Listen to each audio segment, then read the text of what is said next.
Greetings, travelers. I am Kodan, chronicler of Metronui, and the new keeper of the legend of the Toa Mangai. Who are the Toa Mangai? Well, any chronicler worth their staff never lets a hero's tale go untold. And let me tell you, friend, we have a lot of heroes. So sit back, relax, and listen to the legends of the Mangai.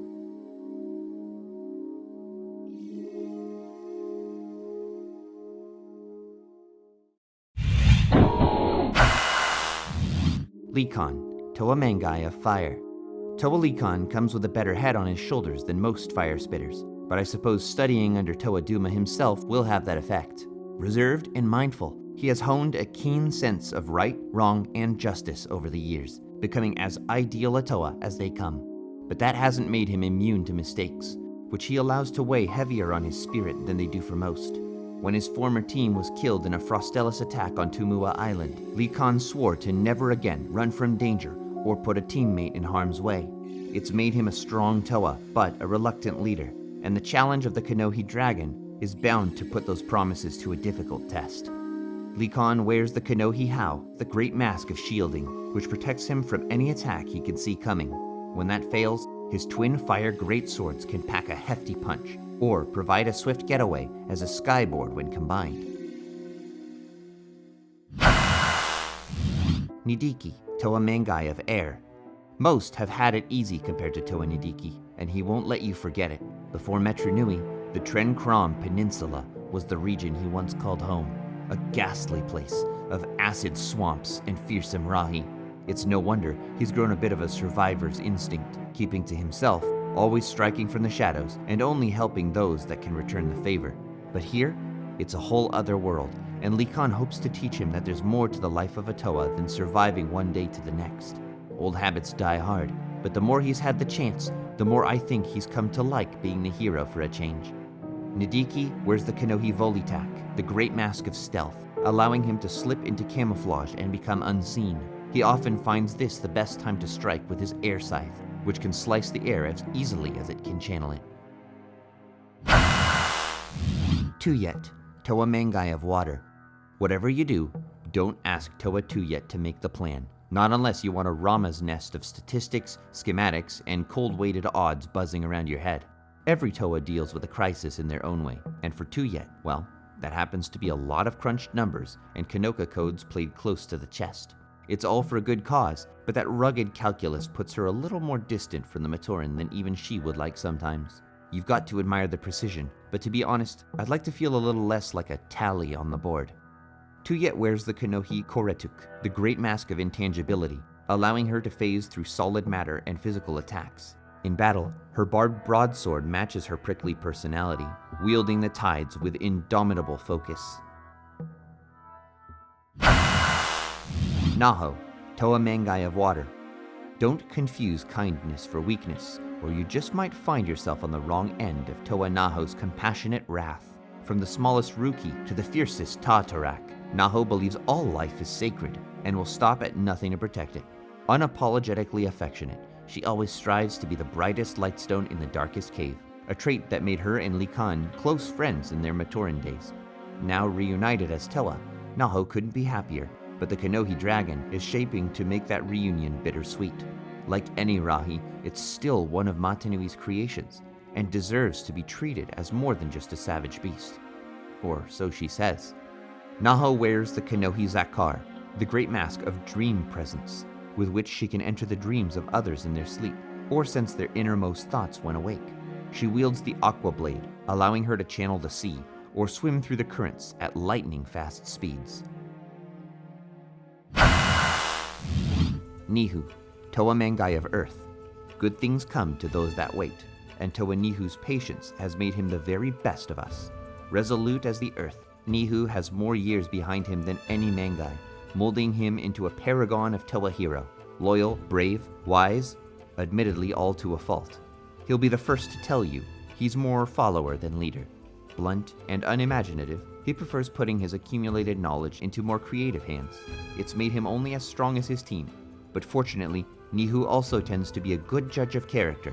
He'll follow Likon to the ends of the earth, but it'll be up to Likon how bitter those ends may be. Nehu wears the Kanohi Kakama, the great mask of speed, allowing him to race across Mayos in seconds. He wields the Rotuka axe, an experimental weapon whose spinner can disorient its targets for a short time. Huro, Toa Mangai of Ice. Toa Huro plays things simple. Act when he's needed, keep out of the way when he's not. That leaves most of his free time to translating the rants of his heart brother Mafa, acting as both his voice of reason and his unfortunate messenger to others. Still, Huro knows when it's time to indulge his brother and when it's time to focus on the task at hand. A life of travel as both Matoran and Toa has made the two a famously inseparable duo, always adapting to whatever the universe throws at them. Huro plays the more offensive of the pair in combat, specializing in all kinds of range, melee, and diversionary tactics. From training the youth to adventuring abroad, there's nothing they can't handle together. Huro wears the Kanohi Calyx, the great mask of fate, which allows him to perform nigh impossible feats of acrobatics and speed.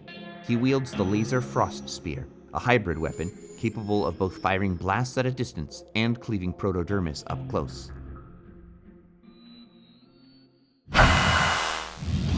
Mafa, Toa Mangai of Ice. Despite being the mute of the pair, Toa Mafa always seems to have more to say between him and his heart brother Huro.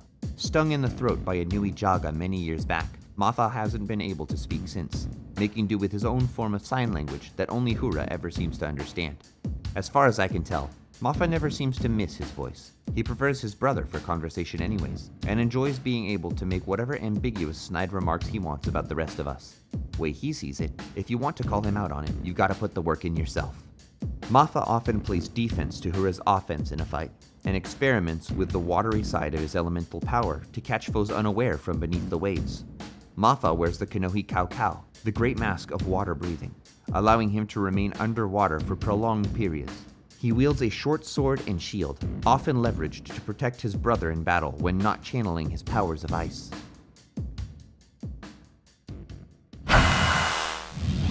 Motara, Toa Mangai of Stone. Toa Motara doesn't like to talk about his past. It's made him hard to wrangle a story out of, but Turagaduma seems to trust him, and that'll have to be good enough for me. As a Toa, there's no doubting his resolve or his loyalty. Matoran being in danger, especially in Metronui, seems to strike a particular chord with him, their safety trumping all else. And Matanui help you if one of them comes to harm. A great deal of rage dwells in Motara, especially toward injustice, corruption, and any whiff of higher authority. He'll heed a Toa team leader, but very few else, even Duma himself. I don't know what demons he carries within him, but so long as he fights for us, I guess I shouldn't complain. Motara wears the Kanohi Suletu, the great mask of telepathy, allowing him to peer into the thoughts of others or project his own. He wields dual rock scimitars, with which to guide the rock and stone around him into various constructs. Kanai, Toa Mangai of the Green. If there's one thing Toa Kanai knows how to do, it's keep the peace. Old tales point to multiple encounters with dark hunters in the Edgelands, defending Matoran from constant raids and pillage. Not every fight was a successful one, but every battle always taught him something new about the hunters and himself.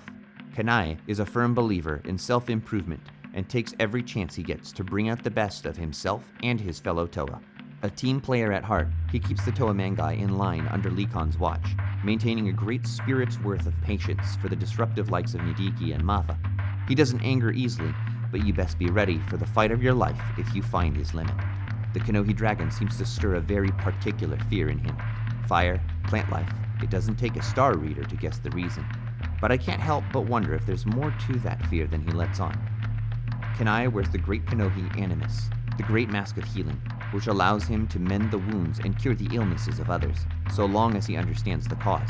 He wields a golden short sword and the vine flail, both which serve as the focal points of his elemental power.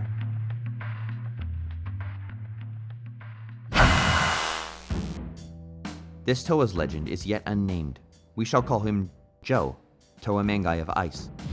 Yes, really. If Joe has any remorse for his checkered history, he doesn't show it. Much of his Toa career is shadowed in secrecy as it is, but what I have uncovered tells of numerous confrontations with dark hunters, runaway Skakdi, and other upstart despots, often brought to a dubious end. It's hard to say if Joe has truly broken the Toa code over the years, but I'm not optimistic on his chances, nor am I sure he'd care even if he had. His demeanor comes off as Toa of Ice often do, cold, stern, and calculating. But he seems to keep his loyalty where it counts. Now, whether he deserves the title of hero, well, we'll have to wait and see. A plight like the Kanohi Dragon can bring the best and worst out of all of us. Joe wears the Kanohi Kiro, the Great Mask of Conjuring, which allows him to manifest almost any power for a limited time, so long as it is balanced out by an equivalent weakness. He carries twin daggers to channel the elements and a small collection of various Rahi venoms to coat his blades. This Toa's legend is yet unnamed. We shall call him Bob, Toa Mangai of Ice. Trust doesn't come easily to Toa like Bob. In the past, he's had to treat heroism as more of a business than a charity, operating alongside a mercenary team on stealth and being hired out to various villages otherwise neglected by public Toa. It was a sordid arrangement, and one I'm told Bob was never proud of, for whatever that's worth. It colored a very different idea of Toa to him, one more selfish and foolhardy, that Bob had to learn to stomach to get anywhere. Now part of a real Toa team, he has high expectations for what a Toa leader should be, and seems to have choice words for the role being passed yet again to another Toa of Fire. I don't think Bob covets leadership, not for its own sake, but it's a role he's more than ready to take, if he doesn't feel the one in charge is up to the task. I just hope our city takes more priority than whatever Bob thinks he has to prove. Bob wears the Kanohi Road, the Great Mask of Truth, which allows him to see through any deception or illusion. He wields twin frost katanas and is incredibly adept with their swordplay with or without his elemental power.